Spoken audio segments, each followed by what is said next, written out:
Habita na terra e alimenta-te da verdade. Agrada-te do Senhor e Ele satisfará o desejo do teu coração. Entrega teu caminho ao Senhor, confia nele, o mais Ele fará. Fará sobressair a tua justiça como a luz e o teu direito como o sol ao meio-dia. Descansa no Senhor e espera nele. Não te irrites por causa do homem que prospera em seu caminho, por causa do que leva a cabo os seus maus desígnios. Muito bem. Uma pequena receita, nossa ascese hoje, é uma pequena receita para as doenças da inveja e ansiedade. Olha que interessante aqui, irmãos. Ele diz no primeiro versículo, não te indignes por causa dos malfeitores. Essa palavra não te indignes é a mesma palavra em hebraico que Deus usou para Jonas. Lembra lá em Jonas, quando ele estava irritado porque Deus não destruiu Nínive. E Deus falou assim, por que você está irado? No hebraico por que você está com o rosto pegando fogo? Esse é o sentido. E aí é o mesmo sentido do não te indignes, ou não fique com o teu rosto pegando fogo por causa dos malfeitores. O que Davi está falando aqui, irmãos, é que ele está lutando contra as desigualdades da vida. E ele aprende que o processo de Deus é recompensar seus servos e punir os seus inimigos. É uma questão impressionante essa. Nós estabelecemos nossos juízos e valores. Isso é uma coisa impressionante porque os nossos juízos e valores estão corrompidos. Então, o Davi, ele por uma experiência dele, não te indignes por causa dos malfeitores, porque os malfeitores não pertencem a você. Quantas vezes a gente fica irritado e irado por uma situação, por alguém ou com alguém, e é uma coisa muito natural. Mas a gente deve lembrar que Deus é que julga todas as coisas, não somos nós. Você pode até sentir ultrajado e indignado, mas não é bem essa palavra aqui, indignado. Essa palavra indignado aqui está muito soft. Esse indignado aqui não é bem o indignado. Essa fala não te indignes, no hebraico é muito mais forte.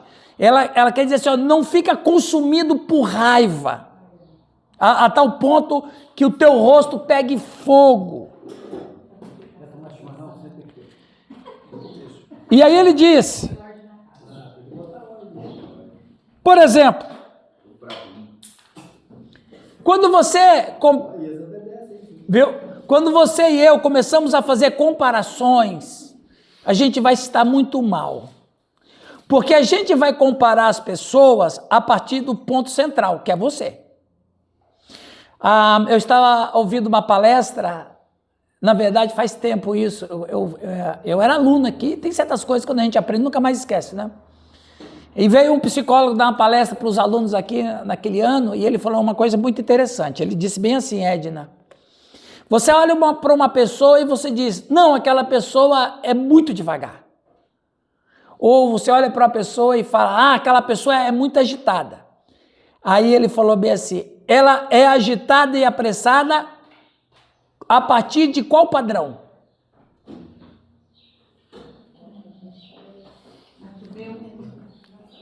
Então, você pode olhar para uma pessoa e falar assim, não, Nayane, mas, nossa, aquela pessoa é muito lerda. Ela é lerda para quem?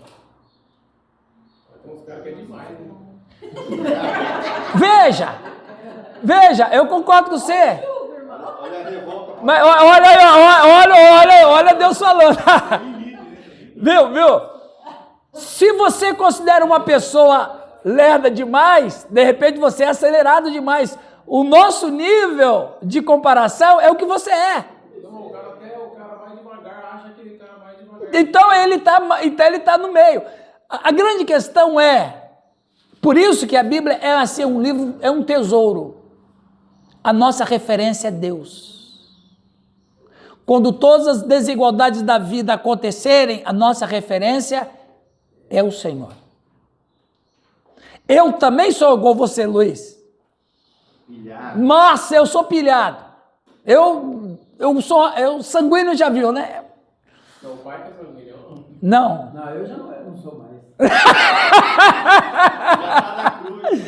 Já parou. A gente tem que olhar para Deus. A gente tem que olhar para Deus. Não te indignes, não fique... Por isso, as desigualdades existem. E a desigualdade é questão de pecado, né? Você pode ver que a comparação é um caminho para a inveja. Não é? Caim matou o irmão por inveja. Eu falei para vocês, né? A comparação é terrível. A comparação é terrível. Como aquela informação que eu passei para vocês, né? O Caim tinha um problema com Abel, que era um problema familiar. Ele era o centro das atenções, depois eles descobriram, os pais, que Caim não era o prometido, era Abel o prometido. Ele começa a se comparar com o irmão dele, e ele começa a ter ódio do irmão, porque ele se compara, tem inveja. Vão fazer um culto a Deus, Deus aceita o culto de Abel, quer dizer, perdeu de novo, né? E aí tem uma informação impressionante, que existe umas informações rabínicas, de que na verdade também havia um triângulo amoroso, né? Entre Caim, Abel e uma irmã. E esse escrito rabínico vai dizer que essa irmã, Luluva, o nome dela. É fácil decorar esse nome, não é? A Luluva amava o Abel, que não amava o Caim. Claro, aí você vai pensar, não, mas isso é incesto. Não, não é incesto.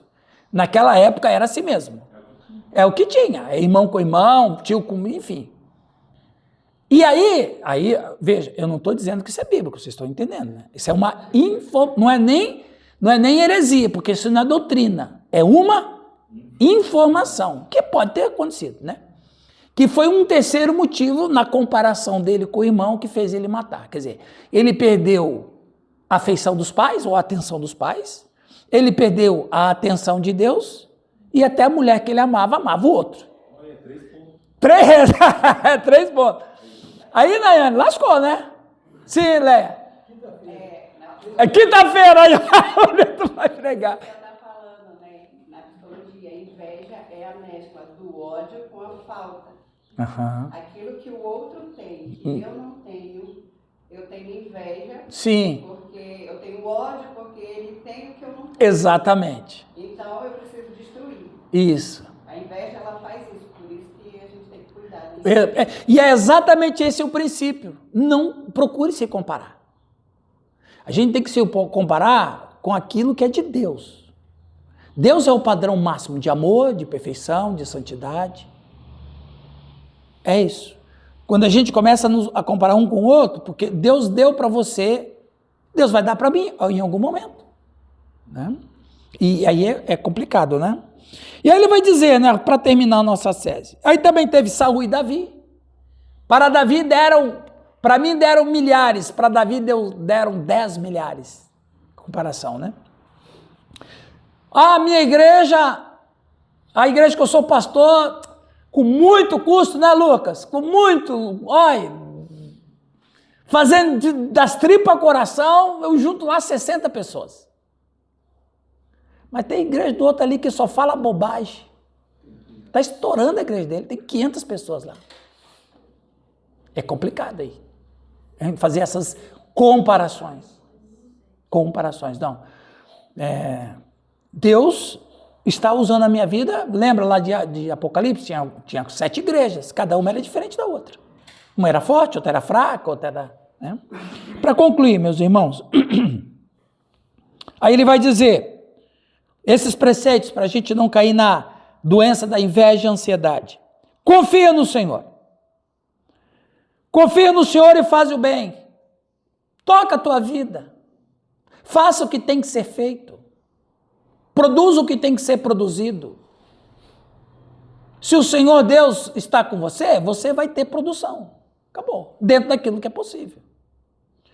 Confie no Senhor e viva fazendo o que é certo. Aí ele continua. Habita na terra e alimenta-te da verdade. Quem é a verdade? Deus. É Deus que é a verdade. Ou seja, alimenta-te de Deus. Alimenta-te do Senhor. E ele diz, agrada-te do Senhor e Ele satisfará os desejos do teu coração. Aqui está uma outra palavra que não está bem traduzida. Agrada-te. No hebraico não é agradar. No hebraico é uma palavra, ela tem várias definições, mas uma eu achei muito interessante, Nilton. Seja fofo, fofinho, em hebraico. Agora a palavra mais forte para agrada-te em hebraico é tenha alegria, deleita-se.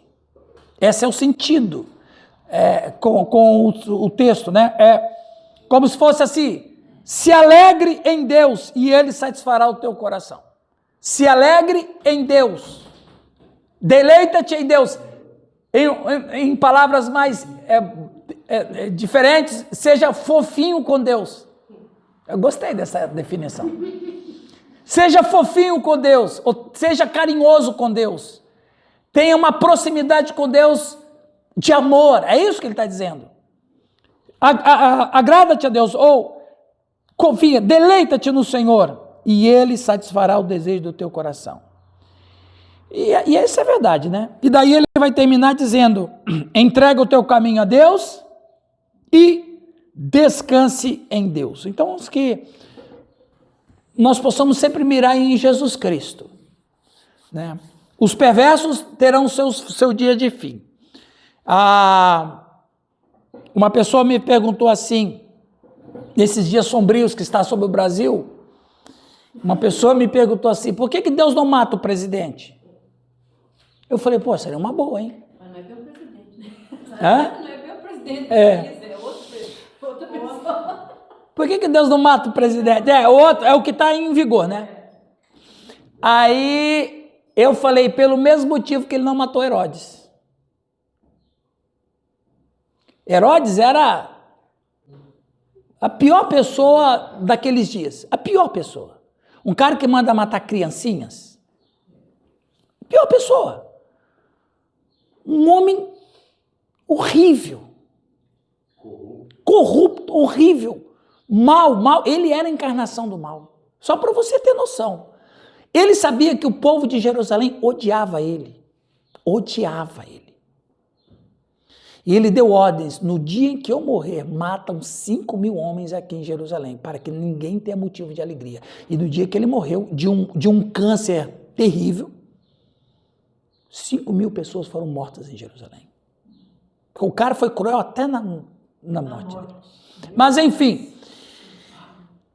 quando ele mandou matar as criancinhas, aí o anjo falou para José o quê? Vai, sai daqui.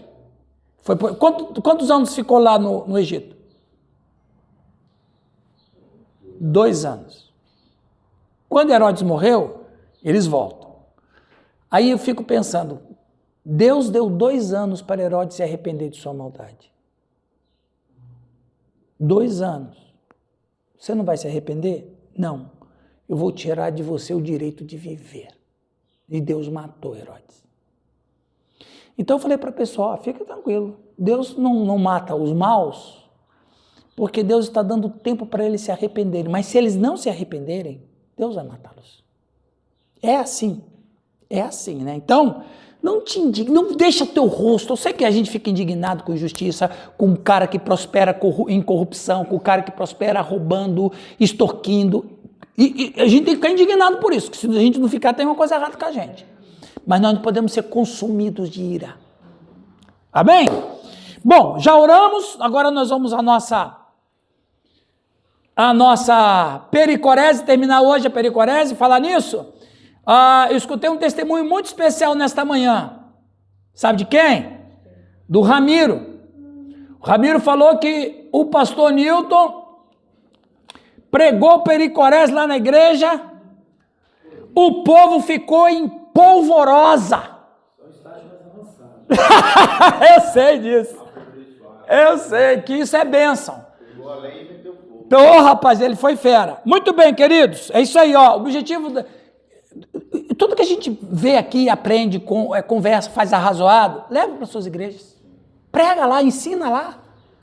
Colhe o que? Melhora, né, Nilton? Dá uma melhorada, como o Nilton fez e tal. Muito bem, nós paramos nesse slide semana passada. Não, a gente não pode... Isso aqui é só entre nós. Por que a pericorese é importante para o cristão hoje? Hoje. Quando se trata da Trindade, muitos têm se esforçado para encontrar formas e meios adequados para descrever como um Deus pode ser 3 pessoas ou 3 pessoas pode ser um Deus. Esta sempre foi e continua a ser a tarefa difícil, uma tarefa difícil.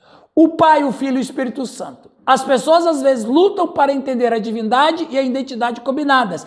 E com razão, pois é um mistério. Veja, como que a Trindade, você já parou para pensar como que a Trindade se autodenominava antes da criação? Não, né? Não. Essa foi boa. Veja, ó, presta atenção. Pai,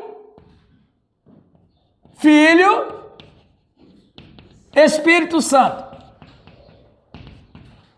Preste atenção, isso que é importante, hein?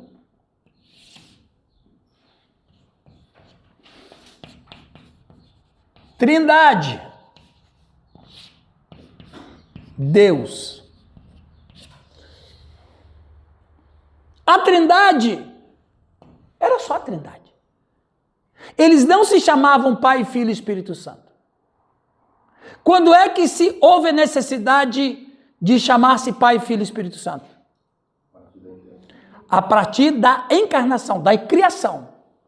Então, Pai, Filho e Espírito Santo foram definições da Trindade depois da criação.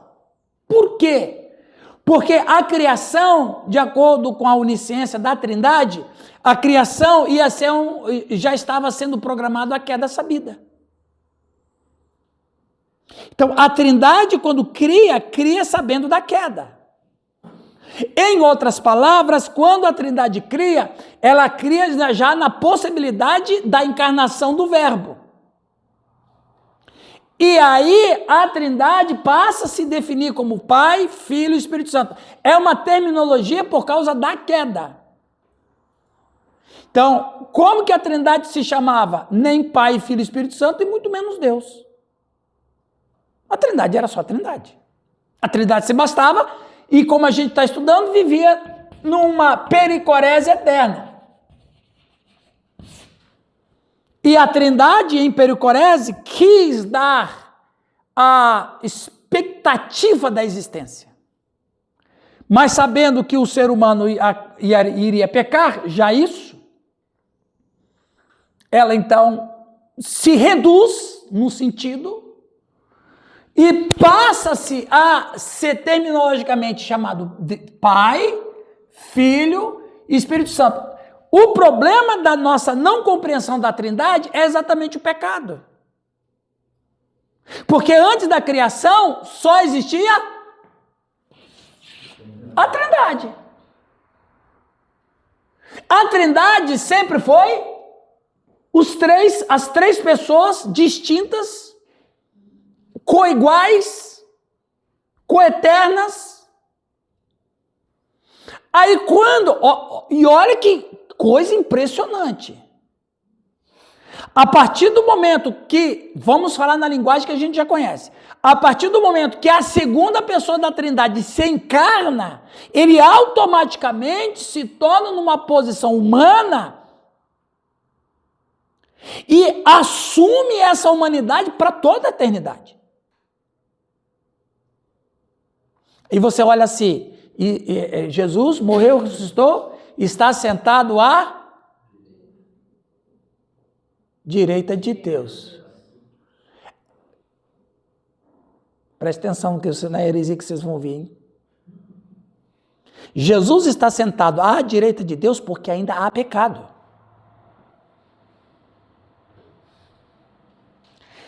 Até Jesus voltar, ele vai estar à direita de Deus, porque há pecado. Não nele, mas naquele... Não, há pecado na história. Há pecado na história. A participação da Trindade na pericorese só vai acontecer depois que tudo for restabelecido. Até lá, Jesus está sentado à direita de Deus, em forma humana. O que a gente está tão acostumado hoje é inconcebível na volta do Cristo. Porque não vai ter mais sentado à direita de Deus. A Trindade volta para a pericorese. Essa distinção é de agora. Pai, Filho e Espírito Santo. Aproveita aqui, Nayane. Não tem isso na eternidade. Não tem isso na eternidade. E não vai ter isso no mundo eterno. No mundo vindouro. E Deus nem fala isso. E aí, a gente vai entender o quê? Que Deus é o nome que a Trindade se chama. Por isso que o pecado que nós temos e a nossa compreensão é tão pouca sobre isso, que a gente não consegue interpretar como que 3 pessoas formam Deus. Se você parar para pensar e pegar a ideia da Trindade na pericorese, você entende melhor. Não é verdade, Daiane?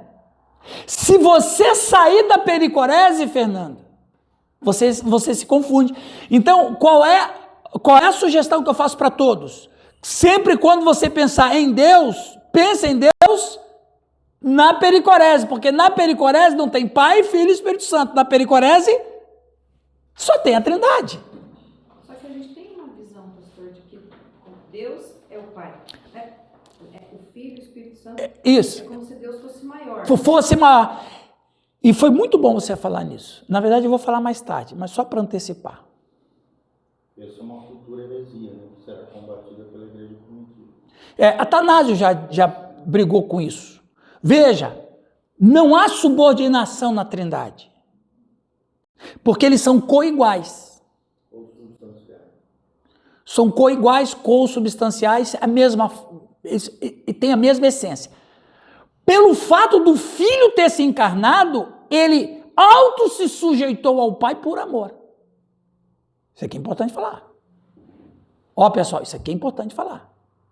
Para que a gente não caia na heresia, como Giovanni disse, porque os textos bíblicos são claros. O Filipenses 2,5 é claro. Vamos ler Filipenses 2,5? Só respondendo aqui a pergunta da nossa querida Daiane. Vamos lá, o que diz Filipenses 2,5? Microfone em mãos. Leia lá.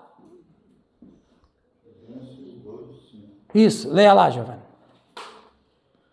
Tende em vós o mesmo sentimento que houve também em Cristo Jesus, pois ele, subsistindo em forma de Deus, não julgou como usurpação ser igual a Deus. Antes, a si mesmo se esvaziou, assumindo a forma de servo, tornando-se em semelhança de homens, e reconhecido em figura humana, a si mesmo se humilhou, tornando-se obediente até a morte e morte. Esse versículo, veja, o famoso kenosis. Kenosis, no grego, que está traduzido como esvaziou-se, significa, vou falar num português, abrir mão de. Então, assim, inclusive tem até uma interpretação chamada kenoticismo.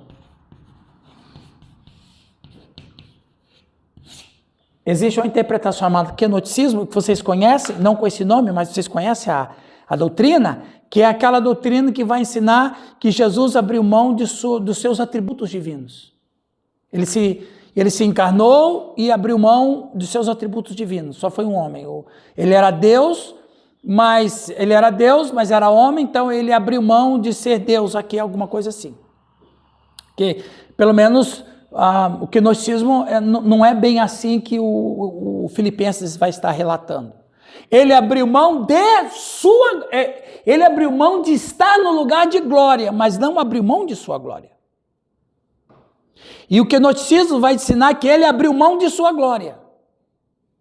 Então, não é que ele abriu mão de sua glória, ele abriu mão de estar na glória.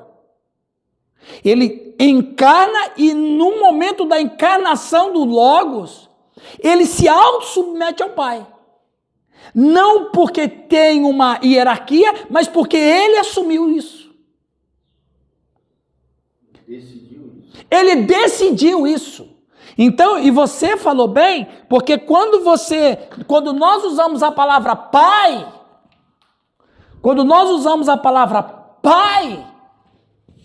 automaticamente nós vamos para esse nível aqui, ó.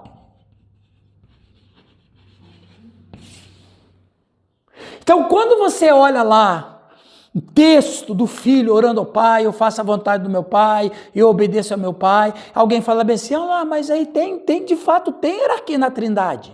Não tem hierarquia na Trindade. O que existe do ponto de vista do filho é uma sujeição por amor. A si mesmo se humilhou. Assumiu a forma de servo. Servo de quem? Percebe? Então, exatamente, Jesus se autossujeita ao Pai, ao Espírito, por amor. Mas a gente nunca lê que ele está se referindo ao Espírito, sempre ao Pai, né? Aí ele só fala do Espírito quando ele fala, é importante que eu vá, para que o Espírito venha. Não, mas ele falou. Ele falou. Quando, em Lucas capítulo 4, quando ele vai ler o texto do profeta Isaías, ele vai dizer assim, o Espírito do Senhor está sobre mim. Então, essa sujeição do Logos encarnado é uma sujeição por voluntariedade e amor, não uma sujeição por poder. O Pai é o mais poderoso do que eu, então eu tenho que... Porque a noção que temos de autoridade é essa. Eu sou submetido a quem tem mais poder do que eu, correto?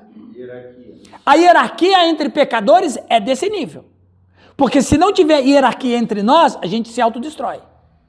Então, veja bem, foi muito bom essa questão. Hierarquia entre nós não é para dizer quem tem mais e quem tem menos. Hierarquia entre nós é para escolher uma pessoa para organizar o grupo. Só isso. É só isso. Você olha lá, você acha que o prefeito da cidade ele é o rei, por mais que muitos no Brasil pensam que sejam, e a gente sabe que é funcionário do povo, e todo funcionário público é funcionário do povo, essa hierarquia que existe não é para dizer que eles têm poder, é uma hierarquia que existe que eles têm poder para organizar o grupo.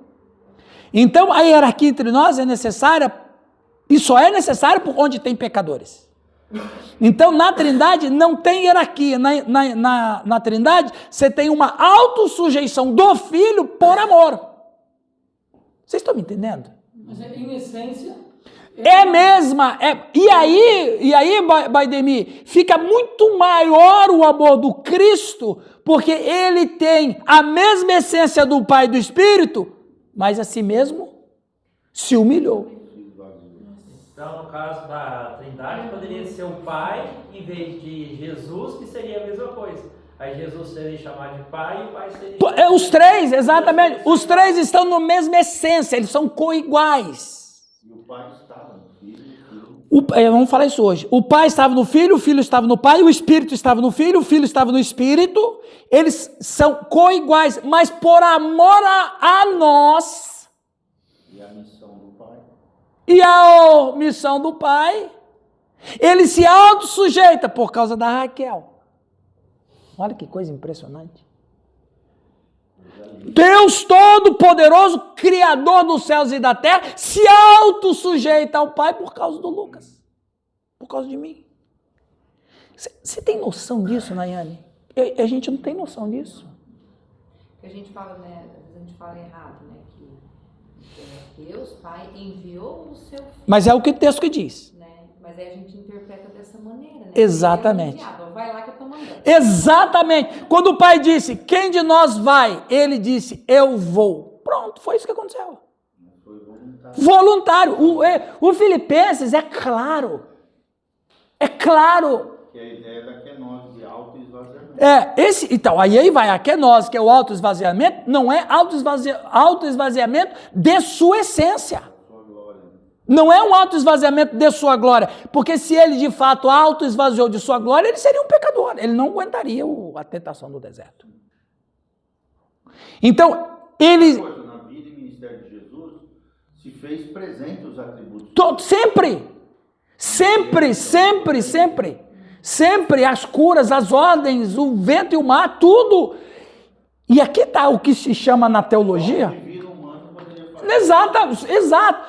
É o que a gente chama de humilhação. Atenção, estudante de teologia. Fernando. Eu acho que quem é o mais novo da formação é o Bruno, né? Quais são os dois estados do Cristo? Humilhação e exaltação. A humilhação não está presente na encarnação, porque se Jesus se humilhou se encarnando, então alguém vai dizer, Deus criou uma bela porcaria, que é o ser humano. Não.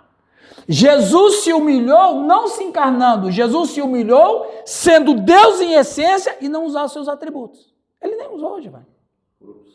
Por opção, por absoluta opção. E qual opção? Essa opção dele foi por causa de quê? Amor. Por amor ele escolheu ser humilhado e sujeito ao Pai. Como que a gente não vai amar um Cristo desse? Não, fica à vontade, por favor. É que eu estou tentando fazer uma linha cronológica aqui. Quando lá no jardim, Adão e Eva, Deus, Pai, você fala, mas era o Pai, que tinha comunicação direta com Adão e Eva. Não, era a Trindade. Era a Trindade. E Yahvé. Yahvé Elohim. Yahvé Elohim. Você pode imaginar, foi bom essa sua fala.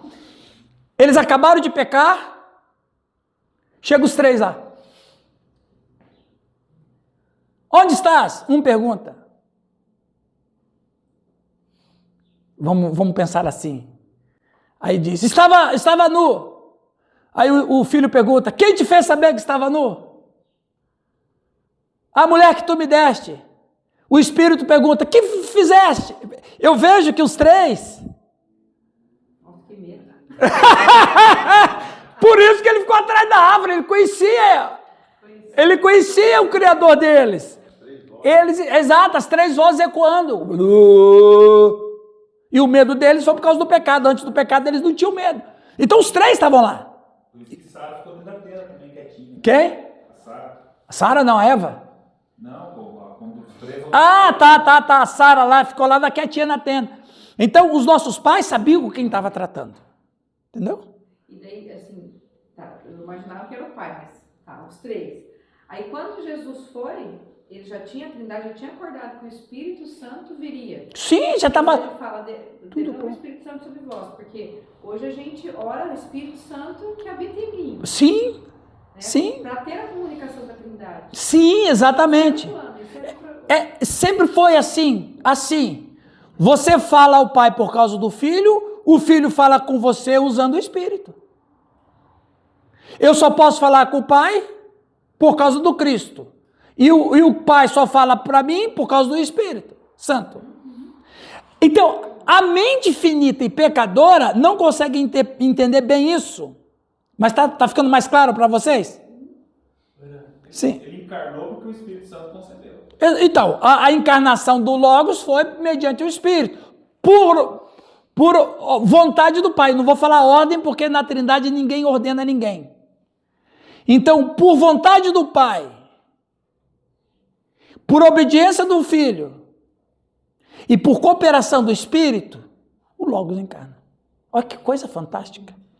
E quando o Filho encarna, ele se autossujeita ao Pai e ao Espírito. E fica assim até Jesus voltar. Vamos falar isso hoje. Quando Cristo voltar, ele vai entregar o reino para o Pai, como quem diz: missão cumprida. Desfaz tudo, reforma tudo, restaura tudo, eles voltam para a pericorese. Olha que coisa impressionante, pessoal. Sim, Lucas.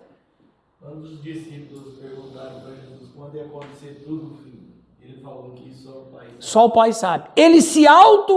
Ele se autoprogramou a não responder. Ele sabia. Não sei se em essência sabia, mas em encarnação ele preferiu não saber. Eu fiquei pensando que isso pode reforçar que os três são três, né? Sim. São três distintos entre si. Só o Pai sabe. Só o Pai sabe. Então, assim, Jesus se permitiu tudo, pessoal. Por exemplo, e essa autonegação de conhecer o dia é perfeito para o plano da salvação. Por quê, Ramiro?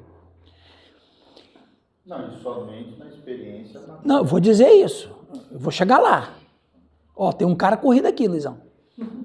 Tem uma mente processando a 1000 por hora aqui.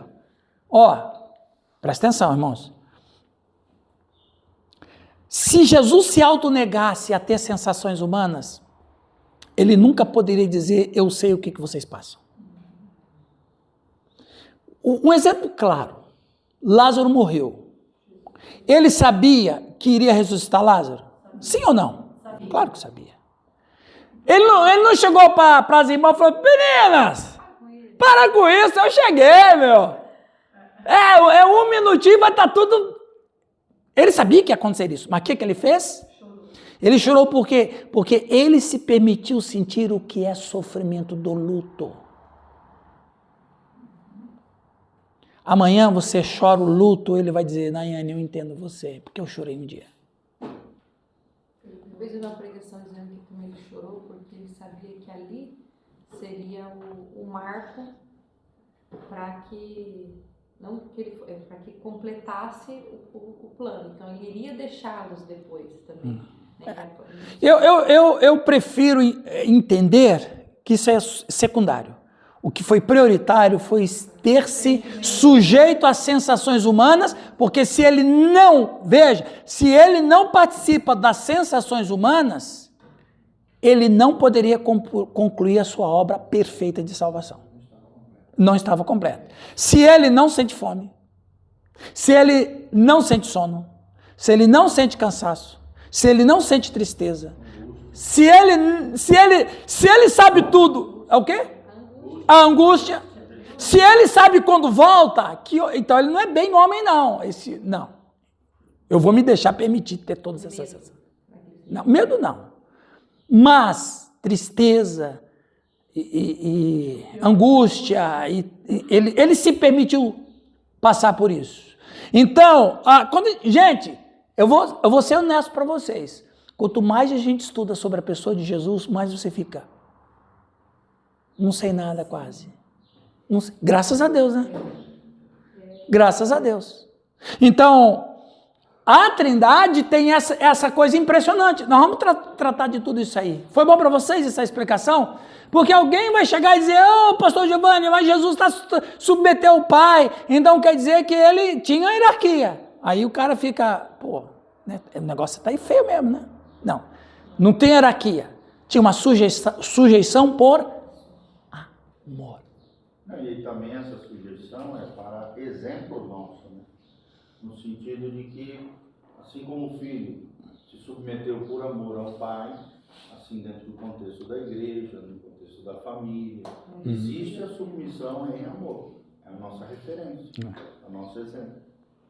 Que ele perfeito, né? Tem a ver até com a César, né? Porque Você vê tanta maldade. Isso. Aí você fala: por que eu vou continuar fazendo Por que eu vou estar todo mundo... Deus nos amou, a gente tem que amar o próximo. Exatamente. E esperar em Deus. Exatamente. Perfeito. Está indo bem, né, meus irmãos? Isso nos mostra que o relacionamento está no centro da realidade. A Trindade é o coração de toda a realidade. Aqui, pessoal, a Trindade é o coração de toda a realidade. Todas as realidades existentes só é possível por causa de uma realidade. Ok? Deus é o fundamento de tudo. Tudo flui dele. Se for esse o caso, então é de vital importância que Deus sempre existiu em um relacionamento. A Trindade está alegremente unida. E isso nos mostra que tipo de relacionamento amoroso é aquele que respeita totalmente a identidade do outro. E é isso que é amor. Isso nos diz que o relacionamento não é apenas algo que Deus faz, é quem Deus é. Por isso que todas as relações nossas têm que ser, a nossa vida como um todo, ela só tem que ser baseada num relacionamento, senão não tem jeito. Ninguém prospera, não se encontra realização nisso, fora disso. E se formos feitos à sua imagem, isso é um grande privilégio. Segundo, porque é importante saber da pericorese? Porque protege a unidade e a distinção de Deus. Lembrando, Larissa, Deus é um título. Deus não é a Trindade. A Trindade é Deus. Nunca esqueça isso. Deus não é a Trindade. A Trindade é Deus. Ok? Mas Deus é bastante firme sobre a existência de um Deus. E ele não se revela como um Deus em 3 máscaras diferentes. Então, como resolvemos isso é importante. Deus se revelou como unido e distinto. Esse não é um quebra-cabeça para resolver, mas é um mistério que evoca a nossa adoração. Por que você adora? Por que você adora a Deus, Larissa? Qual é a melhor resposta? Porque eu não entendo. Como dizia Justino, credo quia absurdum est. Creio porque é absurdo. E fazer isso corretamente nos permite seguir as Escrituras ao adorar Jesus e assim ainda fazê-lo com pleno entendimento de que Deus é um. Alguém vai falar assim, não, mas Cristo se sujeitou ao Pai, então ele é menor que Deus? Não, ele não é menor que o Deus Pai. Ele é igual ao Pai, porque ele mesmo aceitou a adoração. Se ele aceitou a adoração, ele também é Deus. E a sujeição? Por amor, por causa de nós, que vai depois na pericorese, como todos estivermos lá. Remodela a forma como entendemos a salvação. Entender essa doutrina significa que não há compaixão que o filho tenha que não seja compartilhado pelo Pai e pelo Espírito. Não existe um nível de amor diferente. O filho veio porque o filho ama mais a nós do que o Deus Pai. Porque a ideia de pai, o que é que você falou? É aquela hierarquia, o que manda, o que comanda, o que ordena, o que diz, o que não diz. Não é nesse sentido. Não é nesse sentido. Toda salvação é trinitária, como o Fernando bem lembrou.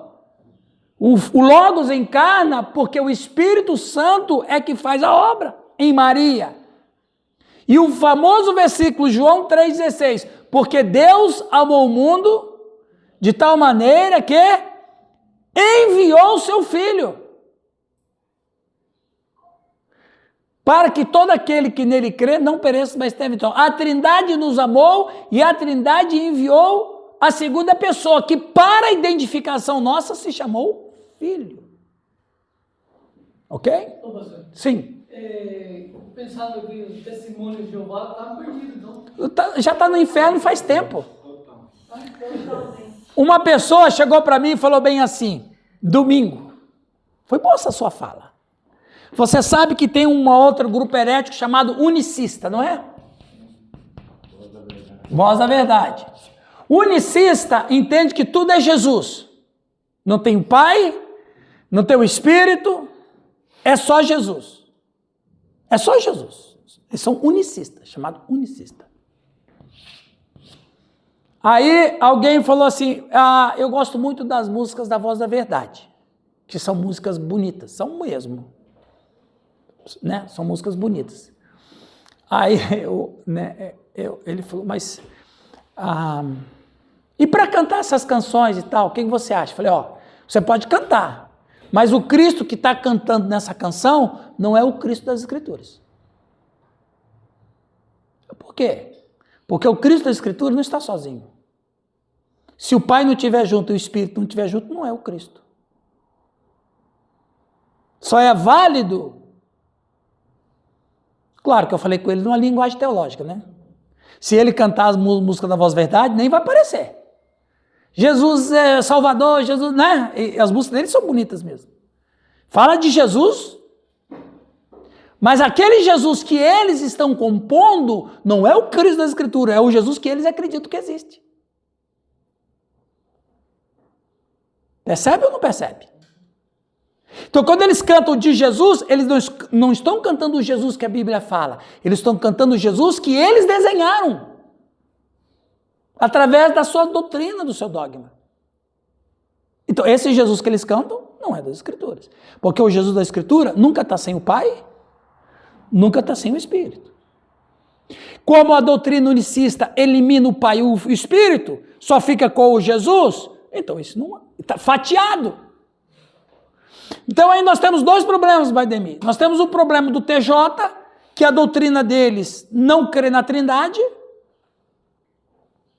e nós temos o problema do unicista, que não crê na Trindade e fatia ela. Pelo menos a teologia do TJ diz que não existe, o outro fatia. Então é difícil isso aí, né? Torna-se modelo para a comunidade cristã. Não existimos apenas para assistir a um culto de adoração e realizar algumas tarefas. Somos moldados por este amor divino. Isso significa que devemos avançar em direção a esse tipo de comunidade onde somos doadores, onde estamos honrando os outros e abrindo espaço para eles e dando acesso a eles. Ok, pessoal? Beleza? Estamos terminando a pericorese, tá? Tá mais claro para vocês aí? Assim dizemos que o Filho está no Pai. Eu acabei de falar aqui agora, né? Assim dizemos que o Filho está no Pai e no Espírito, e que o Espírito Santo está no Pai e no Filho, e o Pai está no Filho e no Espírito Santo, sem nenhuma mistura ou confusão. Idêntico é o movimento de ambas as pessoas, pois o impulso das três pessoas é o mesmo, o que não se pode observar na natureza criada. Damasceno enriqueceu o conteúdo da palavra da doutrina sobre a Trindade com a declaração cristológica de Calcedônia: inconfusa, imutável, indivisível e inseparável, Giovanni, que foi o tema da semana passada, do Salmo 22. Eu não sei onde os caras estão com a cabeça. Olha o que o Concílio de Calcedônia definiu. A Trindade é inconfusa, imutável, indivisível e inseparável. Não se separa. Pronto. Perfeita. O Pai está no Filho. Então, se o cara canta o Jesus que não crê no Pai nem no Filho, esse Jesus não é das Escrituras, por mais que se pronuncie o nome dele. Entendeu, Romualdo? Agora você pode continuar escutando Voz da Verdade, tá? O problema é teu daí. Tô brincando. Viu, Luizão? Pode continuar, tá? Não, acho que é proibido. Né? Sim. Uma época eles eram, cara. Da década de 90, 88, 89, 90, os caras eram fera. Eram fera. Depois quando eles começaram com essas heresias. Aí ficou ruim. E Jesus disse: quem não honra o Filho, não honra o Pai que o enviou e vice-versa. Exatamente, perfeitamente. Tem uma seita chamada Só Jesus. Tem. Também são unicistas. São unicistas. Tem aquela igreja também, não sei se aqui no Paraná tem, lá no Espírito Santo tem, Igreja Unida. Unicista. A igreja, o nome é Igreja Presbiteriana Unida, não tem nada a ver com os presbiterianos tradicionais. A pericorese é vista na oração de Jesus em João 17:1. Pai, é chegada a hora. Vamos parar para pensar um pouquinho. A Trindade, antes da criação, vivia na pericorese, nessa eterna festa. Como que foi? Como será que foi? Como será que foi uma das pessoas da Trindade chamar um outro de pai? Que relação diferente, né? Porque eles não eram Pai, Filho e Espírito Santo. Eles só eram a Trindade.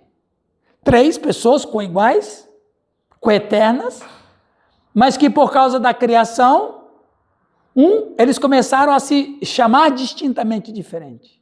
Interessante esse pensamento. Pai, é chegada a hora, glorifica teu filho, para que teu filho te glorifique. Comparamos isso com João 16:44, em que Jesus diz que o Espírito Santo me glorificará. Assim o Espírito Santo glorifica o Filho glorifica o Pai e o Pai glorifica o Filho. Os relacionamentos amorosos, isso aqui está maravilhoso isso aqui, irmãos. Os relacionamentos amorosos dentro da Trindade resultam nas pessoas da divindade dando glória umas às outras.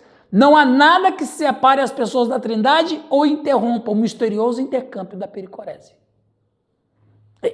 É uma coisa que está longe da compreensão nossa. Longe da compreensão nossa. Mas que é lindo demais você pensar isso. É lindo demais, né? Os relacionamentos amorosos dentro da Trindade resultam nas pessoas da Trindade dando glória uma às outras. Pai glorifica o Filho glorifica o Pai, o Espírito glorifica o Filho e o Pai glorifica o... É assim uma coisa maravilhosa.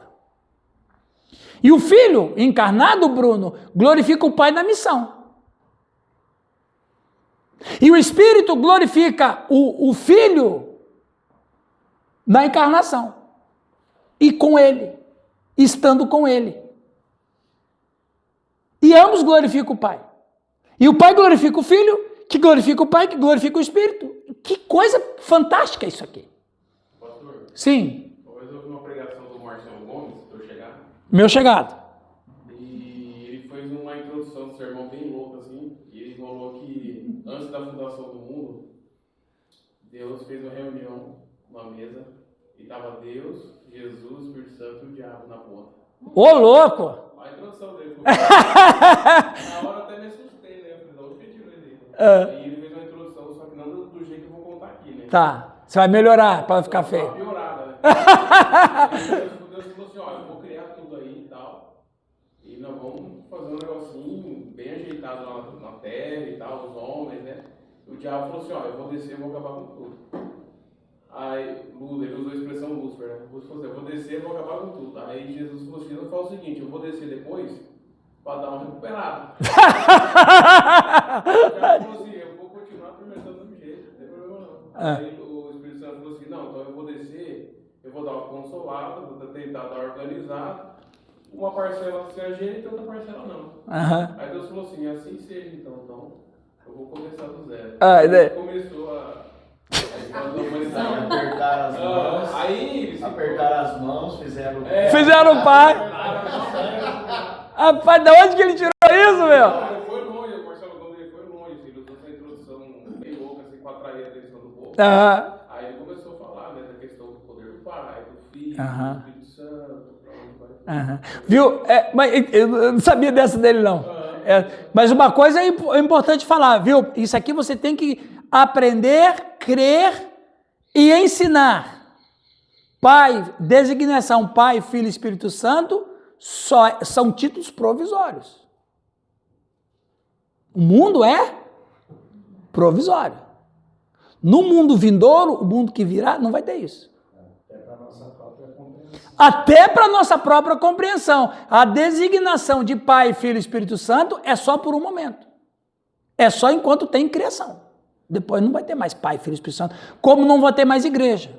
Não vai ter mais... Tudo que a gente está acostumado aqui, quando tudo for restaurado, não vai existir. As definições, nada disso.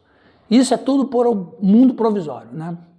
Tudo que Jesus pede na oração sacerdotal está enraizado na realidade de que o Filho está no Pai e o Pai está no Filho. É um tema recorrente nos lábios de Jesus, que o Pai habita no Filho e que eu estou no Pai e o Pai está em mim. Não foi isso que Jesus disse? Em João é muito revelador, né? Ele disse, em João 14. Não se turbe o vosso coração. Crede em mim? Não, credes em Deus? Como é que é a mesma coisa? Credes também em mim. Na casa do meu pai há muitas moradas. Se fosse assim, eu não vos teria dito, pois vou preparar o lugar. Não é isso que eu queria. Para que onde eu estiver... Não, para onde eu estou. Não, para que aonde eu estiver, vós estejais. Não, é onde eu estou. Ele tem esse texto que ele fala onde eu estou. Se não for o 14, é um outro texto que ele diz isso. Vamos matar o bicho aqui agora. Vamos matar o piolho na coceira. João 14. Olha lá, eu estou mesmo, Giovanni, olha lá. E quando eu for e vos preparar lugar, voltarei e vos receberei para mim mesmo, para que onde eu estou, não onde eu estiver. E Luísa Rosa, ela mudou um pouquinho, vai ser mais fácil cantar, né?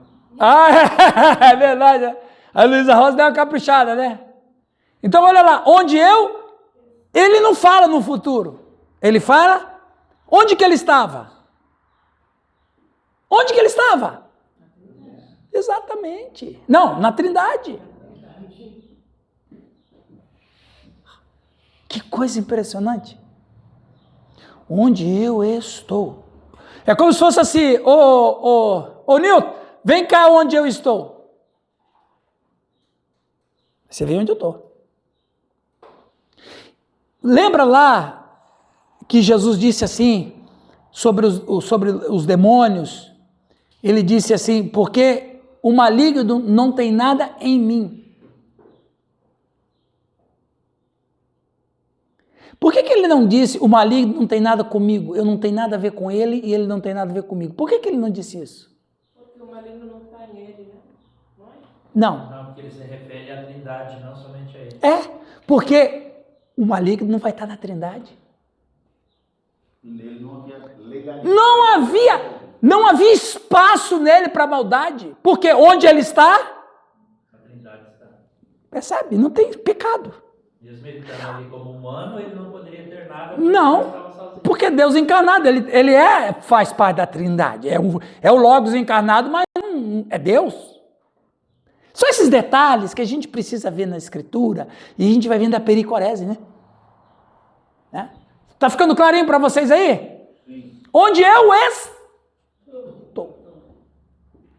Geralmente entendemos esses versículos são sobre a divindade de Cristo, e com razão. Mas eles também falam a residência mútua das pessoas da Trindade. Residência mútua. E aí João 16, quem lê esse texto para nós aqui? Otílio, dá para ler? Tá, quem? Ô, bispa, a bispa ali vai ler para nós aqui esse texto. Está quase terminando ali para nós tomar outro café, hein? Quando vier, porém, o Espírito da verdade, ele vos guiará a toda a verdade. Porque não falará por si mesmo, mas dirá tudo o que tiver ouvido e vos anunciará as coisas que hão de vir. Ele me glorificará, porque há de receber do que é meu e vô-lo há de anunciar. Tudo quanto o Pai tem é meu. Por isso é que vos disse que há de receber do que é meu e vô-lo há de anunciar. O que ele quer dizer com isso aí? Olha, a gente encontra esses textos todo dia, né, Suzy? Olha lá, Sérgio. Quando vier, porém, o Espírito da verdade, ele nos guiará, vos guiará toda a verdade. Ok. Porque não falará, mas dirá tudo o que tiver ouvido. O que ele ouviu e de quem ouviu? As experiências do Cristo. Experiências que o Espírito não tem, nem o Pai tem. Uma coisa é ver os homens, amar os homens, se alegrar dos homens. Outra coisa é viver no meio deles. Quando Viver. nós ele está escrevendo o Evangelho, então Cristo está falando todo o que ele falou. Exato. Está revelando do Espírito no Cristo. Exato. E olha lá, ó, é o Espírito que vai estar falando. Ó, anunciará, ó, mas dirá tudo o que tiver ouvido.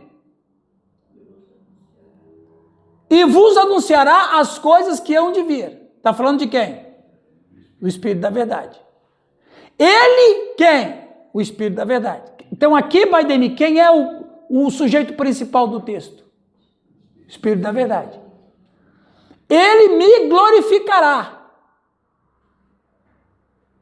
porque há de receber do que é meu. E vou-lo há de anunciar. Tudo quanto o Pai tem é meu. Tudo. Panta do grego. Tudo. Por isso é que vos disse que há de receber o que é meu e vou-lo há de anunciar. Então, ele recebe do Filho. Quando isso? Quando ele vier. Ele recebe do Filho o que o Pai deu, a missão que o Pai deu. Ele recebe do Filho repassa para... É uma coisa impressionante. A pericorese sustenta que você não pode ter uma pessoa da Trindade sem ter as outras duas. Viu lá, o pastor Fernando? Não pode ter uma pessoa da Trindade sem ter as outras duas. Não, eu só creio em Deus. Vamos voltar à teologia do TJ. Só creio em Deus. Se não tem as outras duas, não é. Não, eu só tenho Cristo. Se não tem as outras duas, não é Trindade. Não é Deus em essência. E você não pode ter nenhuma pessoa da Trindade sem ter a plenitude de Deus. São duas coisas. O Pai é Deus, o Filho é Deus, o Espírito é Deus. Deus pleno. A intercomunhão das pessoas é recíproca. E as suas operações são inseparáveis, como dizia Agostinho. Cada um está em cada um, e todos em cada um, e cada um em todos, e todos são um. Parece Dilma aqui, né?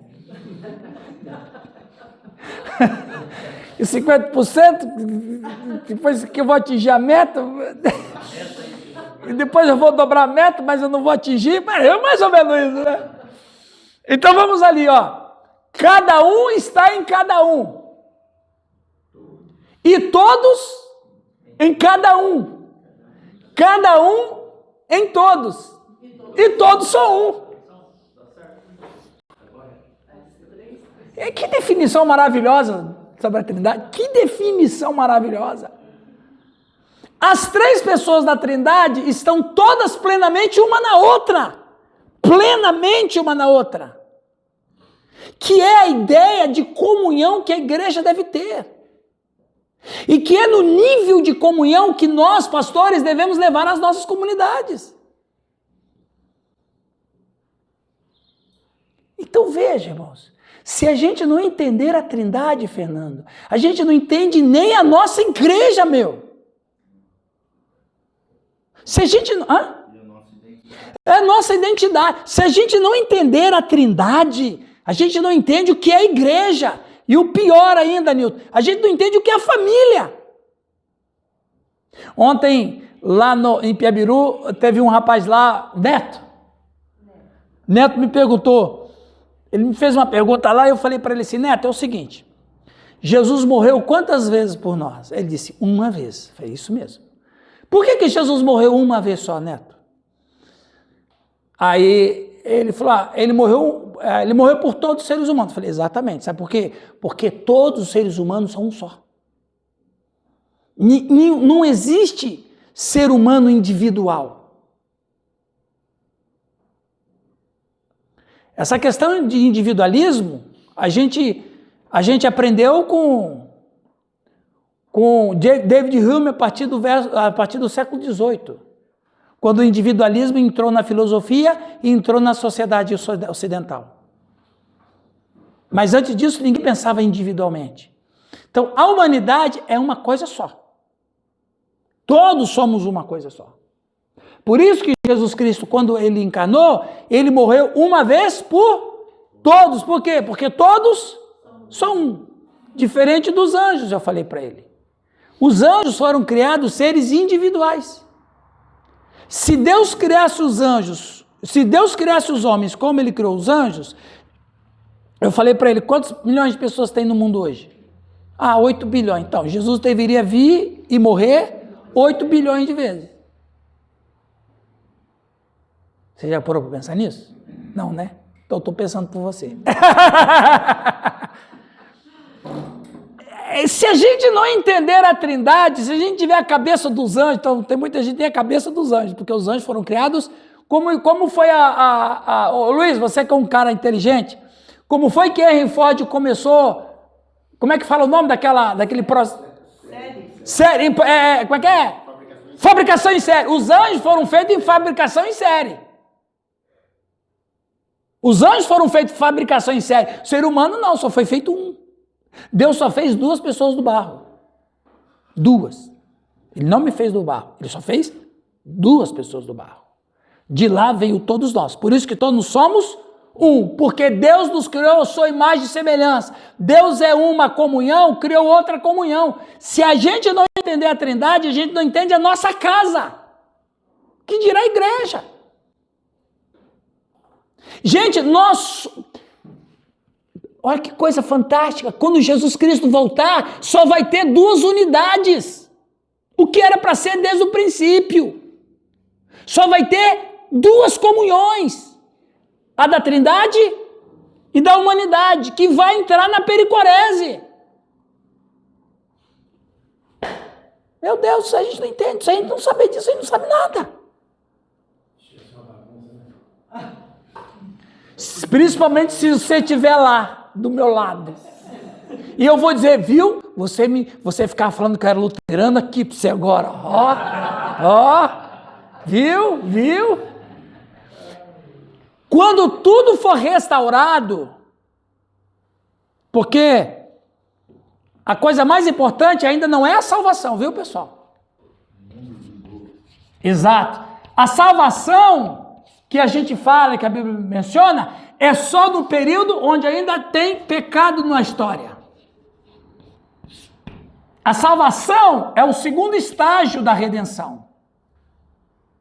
O terceiro estágio, que é a redenção, que é o mais importante.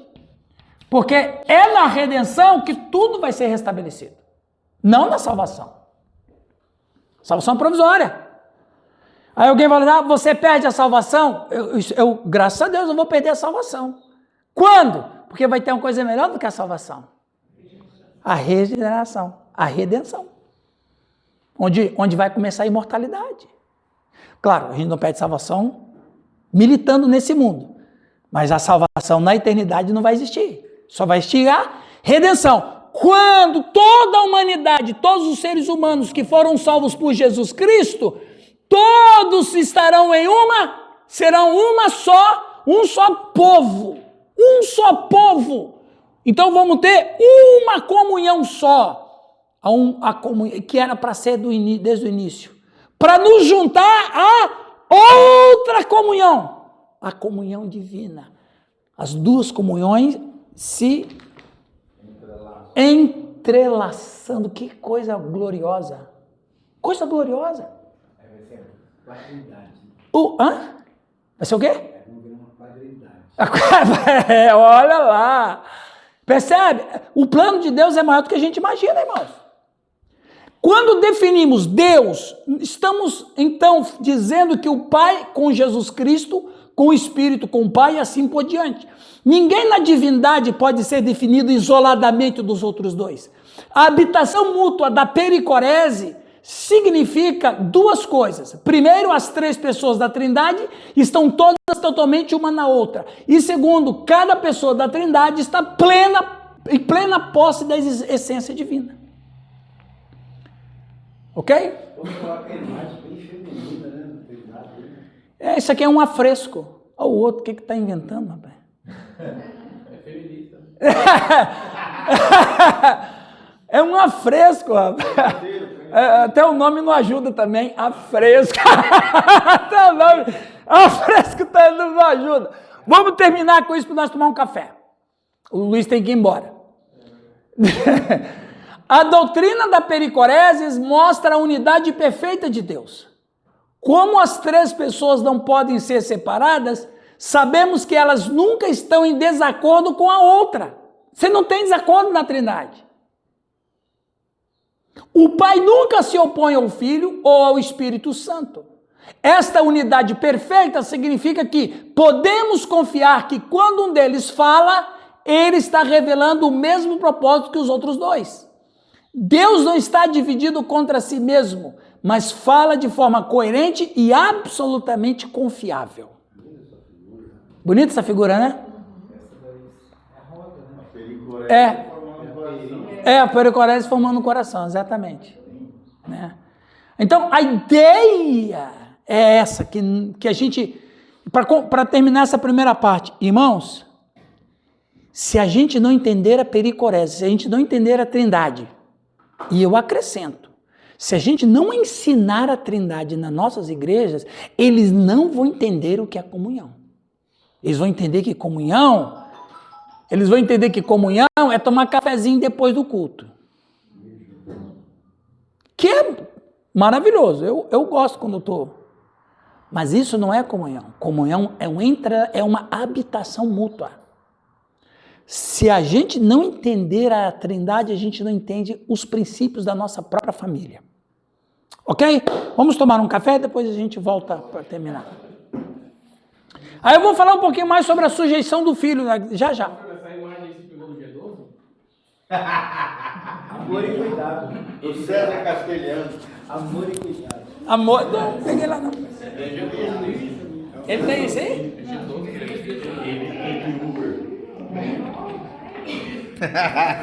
Esse Luizão não vale nada.